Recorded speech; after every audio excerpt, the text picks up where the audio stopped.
Hi, I'm Divina and my register number is URK19CS1032. In the second exercise, we are going to see few functions, there's few programs on user-defined functions. So the first program is create a user-defined function to find the difference between the product of the digits and sum of the digits for the given integer number. So what is this program going to do is, we will be giving a number of digits. Okay, suppose I give 3-digit number, it will be multiplying each and every digits in the 3-digit number, and then each and every digit in the 3-digit number will be added, and it will get the product of the digit and sum of the digit separately. Then we will be subtracting the product of the digit to the sum of the digit, and we'll be getting the output for it. So let's see the code. Since it's a user defined function, we have given we have called the function as product of int n. So we have initialized p is equal to 1. We have given a while loop. If n is not equal to 0, this part will be executed. So what does this part says is, if p is equal to p into n modulo 10. N modulo 10 means the given number divided by 10. So it will separate, it will take the number separately and it will multiply the number with each other. So then it will come this part, and then it will give n is equal to n divided by 10. So through this product part, we will be getting the number of the product answer, which means each and every digit will be multiplied and it will be stored in here. We've stored this here. Then we'll go to the sum part. In this we have given sum is equal to 0. Why we have given p is equal to 1 and sum is equal to 0? It means if we give p is equal to 0, whatever number if we get here in n modulo 10, it will be given as 0. So in addition, we don't have all such problems. So it is giving sum is equal to 0. In the same while loop, we are saying if n is not equal to 0, this will be executed. Same as that of this. Instead of this part, we are giving this one, in which n modulo 10, we will be getting a number for n modulo 10. It will be added and we go to the next part, and everything, since it's a while loop, it will be circulating again and again until it goes to 0, because once it goes to 0, this condition will be broken and it will go to the next one. So now we have got the product value and we have got the sum value. Now we are going to the main function. In this main function we are getting the n. Okay, then we are subtracting product of n minus sum of n, which is the product value, and the sum value we are subtracting. So let's check the code. Okay, it's asking us the n value. Let me give 1, 2, 3, 4 and 5. It's 105. First 1 into 2 into 3 into 4 into 5 will be executed, and we will get a number which will store as product of n. Then we will be seeing 1 plus 2 plus 3 plus 4 plus 5, and it will be stored as sum of n, and these two numbers will be subtracted and we got the answer as 105. Then the next question. Okay, to check whether the number is Armstrong number or not, so that we are getting the number. Since it's we are going to use user defined function. This is a function program. We are giving a function here. Then we are checking whether through if condition is an Armstrong number or not. So this will be the main part. Wait, let's go to the main part first.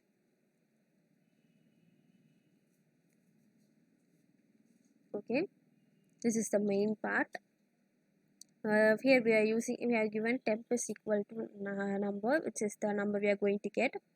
We are given a while loop in which we have given temp is not equal to 0, and we have said that digit is equal to temp modulo 10, and sum is equal to sum plus digit into digit into digit, which means each and every digit. Okay, then it will be added, and then it will be going to this this part as temp is equal to temp modulo 10, and then after this while loop finish, which means until this temp getting into the 0, this while loop will be executed and this will go to the if condition.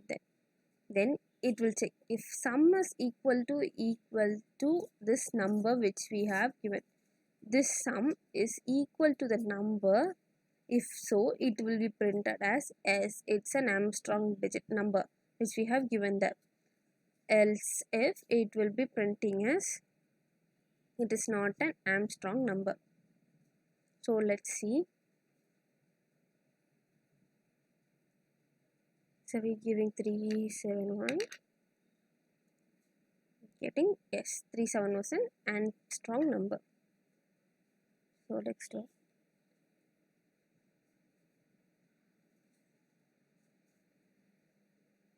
So we are going to reverse a digit in using user defined function. So we have given the function, we have initialized the variables, and we have asked the first number. Okay, then number is equal to reverse of number, and we are saying this one, the main function lies below.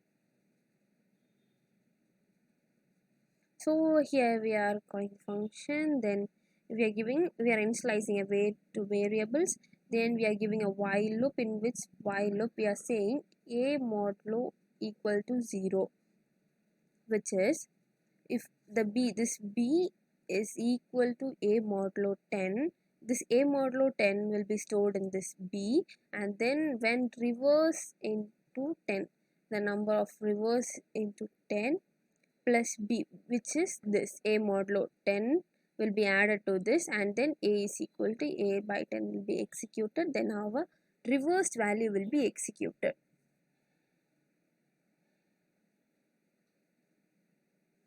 So let me give you a big number. So sorry, wait just a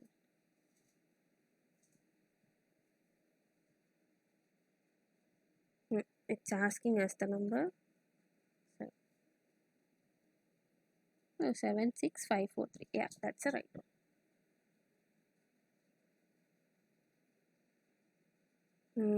Then the fourth one.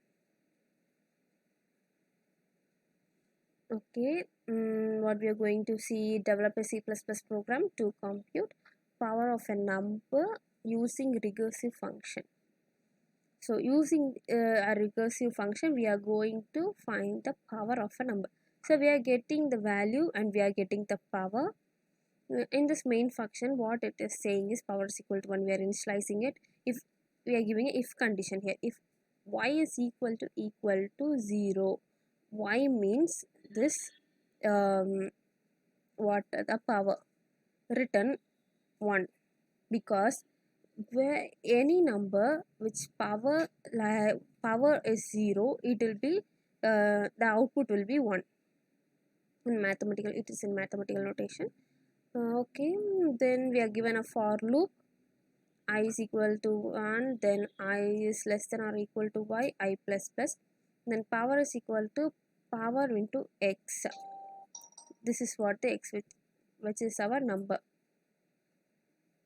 So since it's a for loop, it will be circulated until this for loop is not satisfied, which means I less than or equal to y is, until this I is less than or equal to y is not satisfied, this for loop will be executed, and then it will give us our result.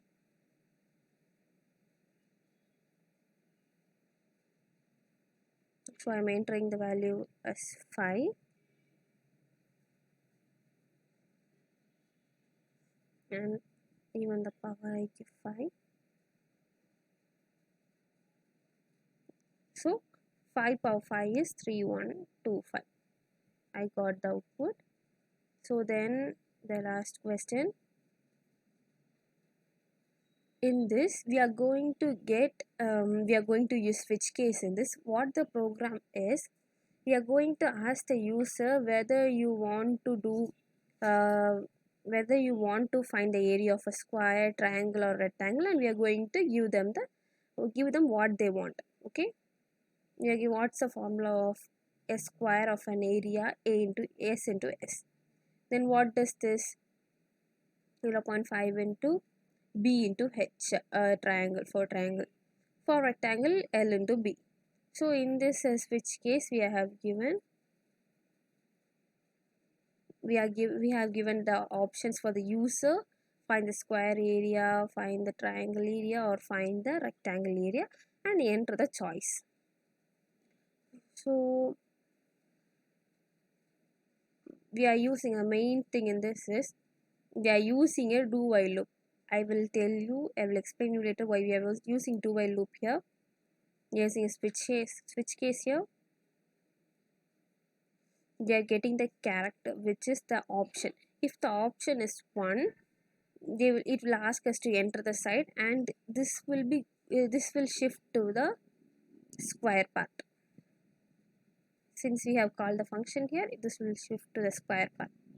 And if we choose 2, it will ask enter the height, and this will go to the triangle part. This triangle part.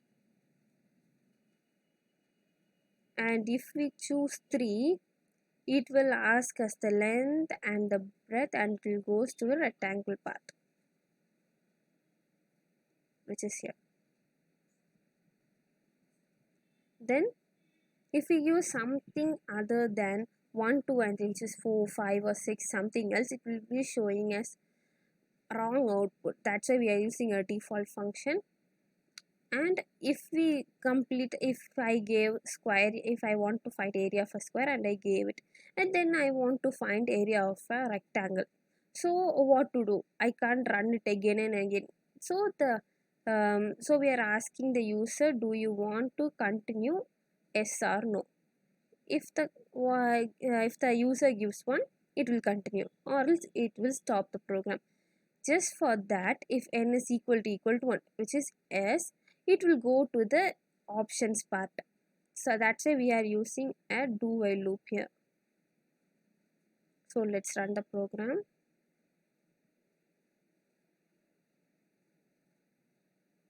So I'm getting the options. I am giving 1 here.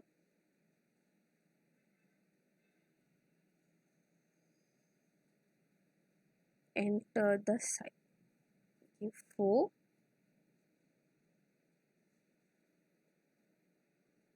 I got the area as 16. Now I wish to continue. Yes. 1. Again I'm getting all those choices. Now I'm going to select 3.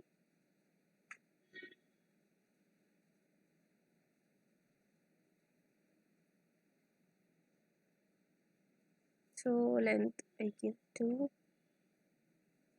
Breadth I give 3.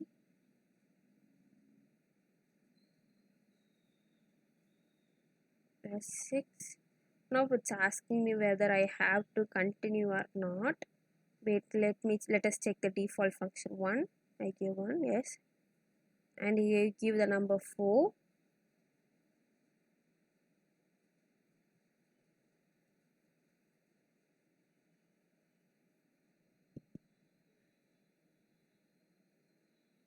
Wrong input. Do you want to continue? It asks us again. So now I don't want to continue, that's all. So I give 2, no. That's all. This is what a program is. Thank you for listening.